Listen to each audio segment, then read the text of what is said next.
Hi, my name is Sangela Morgan, and I would like to tell you some information describing the IEP process to the parents/guardians in this school. First, I will talk about the parent/guardian and student involvement in the IEP process. Parents are equal/valuable members on the team, and there is a law that mandates them to comply with being included. Parents have the right to attend every meeting. Second, I will talk about the referral process. If you suspect that your child might need special services, you will need to first contact their school district and request an evaluation in writing.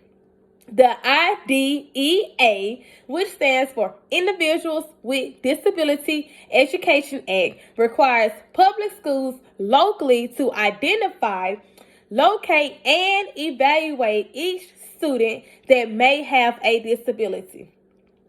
During this process, the schools can either respond by declining an evaluation, recommend that the student should be screened, or proceed to a FIIE, which stands for Full and Individual Initial Evaluation.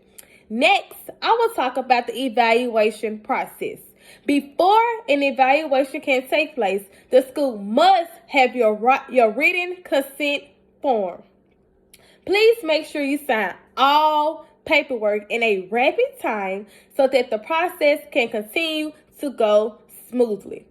During the evaluation appointment, the parent and child should be present unless you were asked not to be there. This is where they will perform many tests. Once the evaluator is finished evaluating, if your child shows that she or he has a disability, an appointment with the school should be made. This meeting is called to determine if your child's disability requires special education.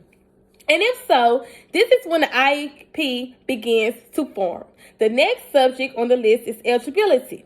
Depending on the state will recommend services if the student falls into Tier 3 level in RTI. The parent and trained professionals will determine if the student is eligible. Some ways that will help them to determine care are achievement tests, parent opinion, teacher recommendations, physical conditions, social/cultural background, and their behavior to adapt. The IDA has more procedures, which are when the student ability, is not like others their age, visual impairment, and how the child behaves in a classroom environment. Now, let's talk about components of the IEP. The IEP components are present level, how the child is currently doing, annual goals, what the child is suspected to learn or do within 12 months, benchmarks/short-term objectives.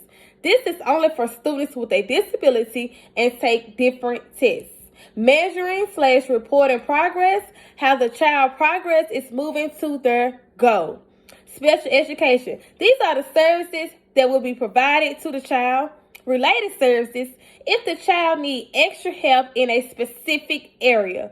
Supplementary aids/services, improving children's access to learning. Program modification for school personnel, support from the school that will be provided. Extent of non-participation if the child is not going to participate in a general ed setting. Accommodations in assessments, whether or not the child needs accommodation during tests, service delivery, when the services are going to take place, transition planning, plans after high school, and age of majority. This is when the student has been told their rights at a specific age.